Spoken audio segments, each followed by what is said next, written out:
Life मित्र की 5वीं अध्याय में आप सभी का स्वागत करता हूँ। मैं Gaurav Pandey, founder and CEO digital business आज़ादी।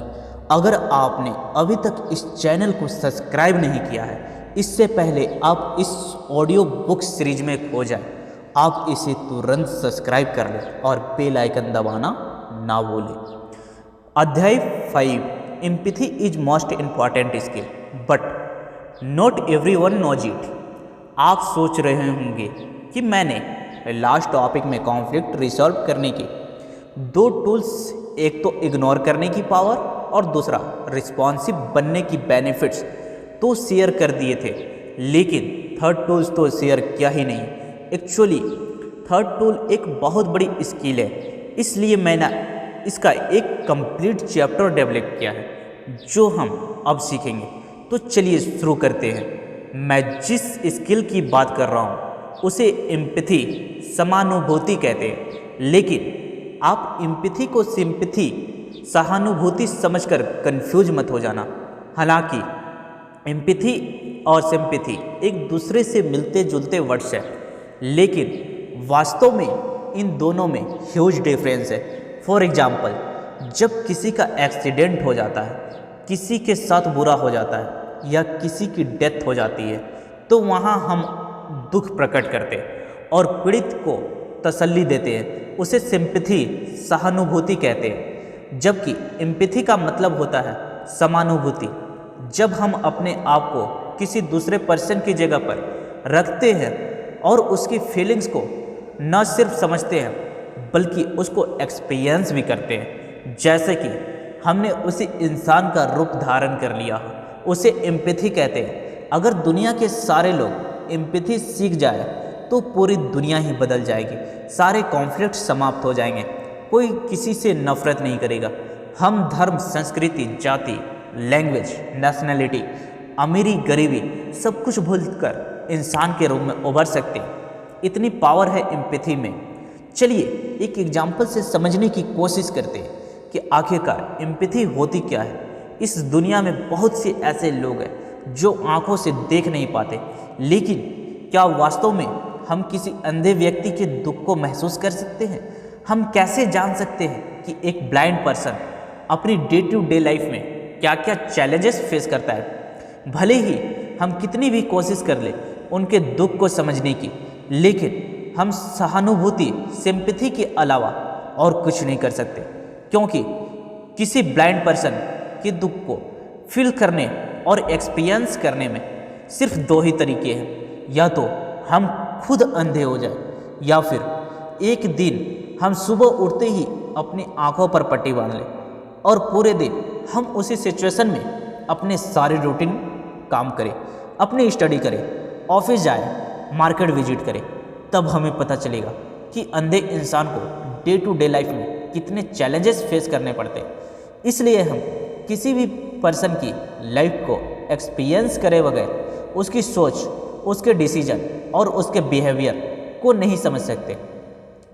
To be empathise you need to learn to see through others eye, hear through others ears, think through others brain and feel through others heart. क्योंकि एम्पैथी का मतलब ही होता है दूसरों की आंखों से देखना, उनके कानों से सुनना, उनके दिमाग से सोचना और उन्हीं के दिल से महसूस करना। कहते हैं to emphasise with others we need to put our wells in their सोच। जब तक हम खुद को दूसरे की जगह पर रख नहीं लेते, हम उनको कभी नहीं समझ सकते। हम कभी भी सिचुएशन को सिर्फ अपने नज़रिए से नहीं बल्कि दूसरों के नज़रिए से भी देखना चाहिए। लेकिन हम क्या करते हैं, जब भी किसी पर्सन का कोई स्टेटमेंट या डिसीजन हमें सही नहीं लगता तो हम एक ही सेकंड में उसे जज कर लेते हैं और एज्यूम कर लेते हैं कि ये पर्सन रॉन्ग है।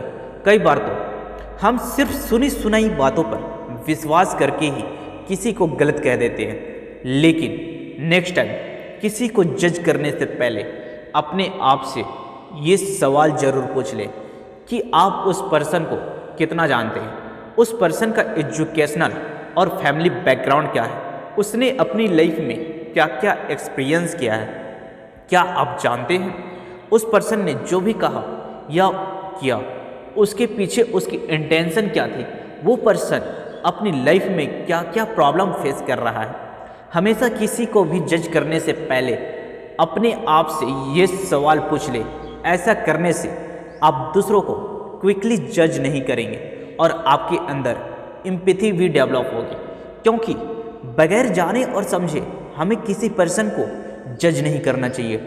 डॉक्टर कार्ल रोगल्स यूएसए में पर्सन चेंटेड काउंसलिंग थ्योरी के फाउंडर है, जिनका मानना है कि एम्पैथी एक बहुत ही मिस्टिकल रहस्य अनुभव है, क्योंकि इसमें एक पर्सन किसी दूसरे पर्सन को समझने की कोशिश में ऑलमोस्ट उसी के जैसा बन जाता है। जब आप में से एम्पैथी डेवलप हो जाएगी तो आप किसी भी पर्सन को फेशियल एक्सप्रेशन से, बॉडी लैंग्वेज को ऑब्जर्व करके पता लगा लेंगे कि उनके मन में क्या चल रहा है।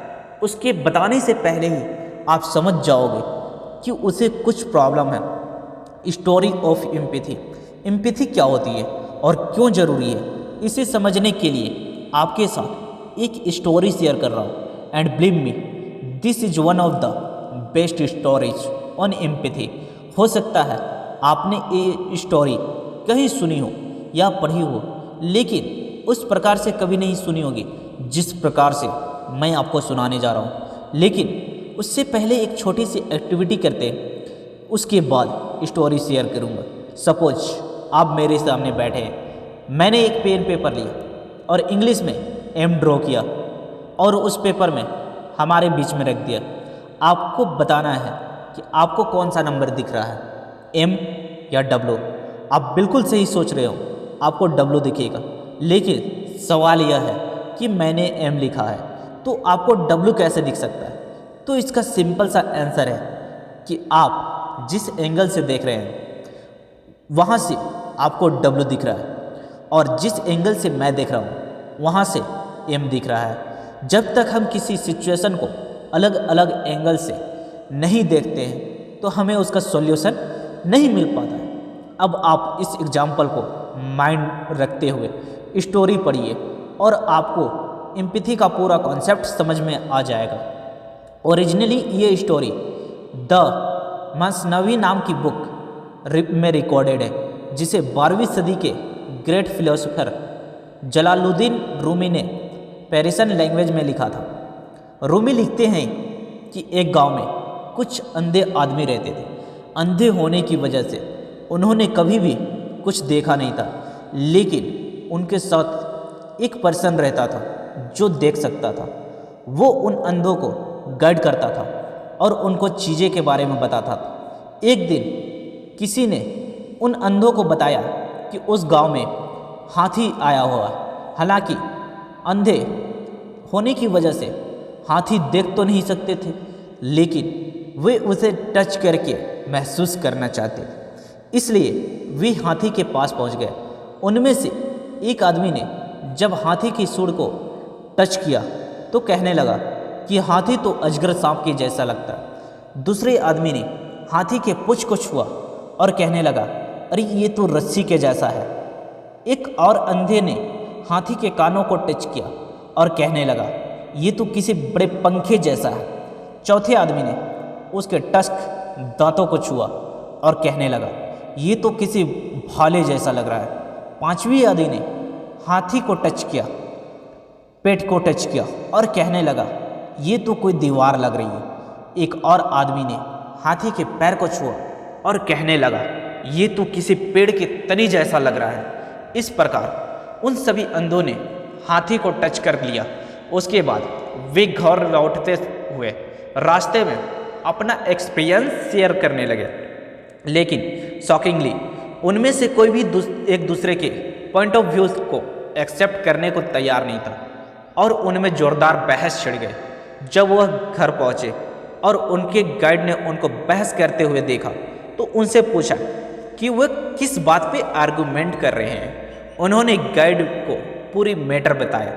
तब गाइड ने कहा, तुम सबने अपनी अपनी जगह पर सही हो, कोई भी गलत नहीं कह रहा है। बस बात इतनी है कि हाथी के जिस बॉडी को पार्ट को तुम लोगों ने छुआ है वहाँ से हाथी बिल्कुल वैसा ही दिखता है जैसे तुम लोग बता रहे हो, लेकिन क्योंकि तुम लोगों ने हाथी को एक ही एंगल से टच किया है, इसलिए उसके दूसरे एंगल में का तुम्हें अंदाज़ा नहीं है।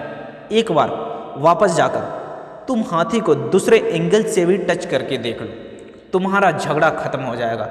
और उन्होंने वैसा ही किया, हाथी के सारे बॉडी पार्ट्स को एनालिसिस किया, तब जाकर उन्हें अपनी गलती का एहसास हुआ। इस स्टोरी से हमें ये मैसेज मिलता है कि अगर किसी सिचुएशन को करेक्ट एनालिसिस करना चाहते हैं तो आपको उसे दूसरे के प्रिस्क्रिप्शन से भी देखना होगा, क्योंकि सबका नज़रिया अलग अलग होता है। हो सकता है जो आप सोच रहे हैं वो भी सही हो और जो सामने वाला सोच रहा है वो भी सही हो। आई होप इस स्टोरी से आपको एम्पैथी की डेफिनेशन अच्छी तरह समझ में आ गई होगी। अब हम एम्पैथी की हमारी लाइफ में और क्या इम्पोर्टेंस है वो जानने की कोशिश करेंगे। बिलीव दैट एम्पैथी की वजह से ही इंसान में कंपैशन, दया और हेल्पिंग नेचर डेवलप होता है। एम्पैथी से हमारा बिहेवियर इम्प्रूव होता है, जिससे हम लोगों को बेटर तरीके से समझ पाते हैं। जब हम दूसरों को अच्छे से समझ पाएंगे तो ऑब्जर्वली हमारे कॉन्फ्लिक्ट्स भी रिसॉल्व हो जाएंगे। जिस पर्सन में एम्पैथी डेवलप हो जाती है वो कभी सेल्फिश नहीं बनता, वो कभी किसी की फीलिंग्स को हर्ट नहीं करता। He always help others because empathy is the most amazing gift given to use by the god. ईश्वर भी यही चाहता है कि हम अपने अंदर एम्पैथी डेवलप करें। इस टॉपिक पर एक बहुत ही इम्प्रेशनल लोक कथा मैंने पढ़ी थी जो आपके साथ शेयर करना चाहूँगा, ताकि आप एम्पैथी की पावर को पहचान सकें। एक गांव में एक औरत रहती थी जो कि प्रोस्टिट्यूट थी। उसने पूरी लाइफ में कभी कोई भला काम नहीं की, और तो और वो नास्तिक भी थी। शायद दुनिया का किसी भी धर्म किसी नास्तिक और धंधा करने वाली औरत को स्वर्ग या जन्नत में जाने की गारंटी नहीं लेता है। एक दिन वो किसी रास्ते से गुजर रही थी। उसने एक कुएं के पास एक कुत्ते को देखा।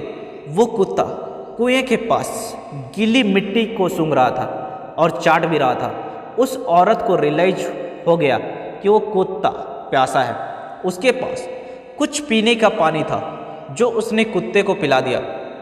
उस लोक कथा के अनुसार जब उस औरत को मृत्यु हुई तो ईश्वर ने उसके सारे गुनाहों को माफ़ कर दिया और उसे स्वर्ग में जगह मिली।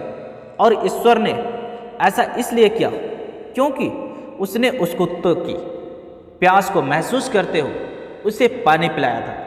किसी की प्रॉब्लम को फील करना और उसकी हेल्प करना, या एटलीस्ट हेल्प करने की कोशिश करना, इसे ही एम्पैथी कहते हैं। आई होप एम्पैथी कैसे डेवलप कर सकते हैं इसके बारे में हमने इस अध्याय में सीखा। मुझे उम्मीद है इस अध्याय से आपको काफ़ी कुछ सीखने को मिली होगी। So wish you all the very best and very very good luck. मिलते हैं अगली अध्याय में। Thank you.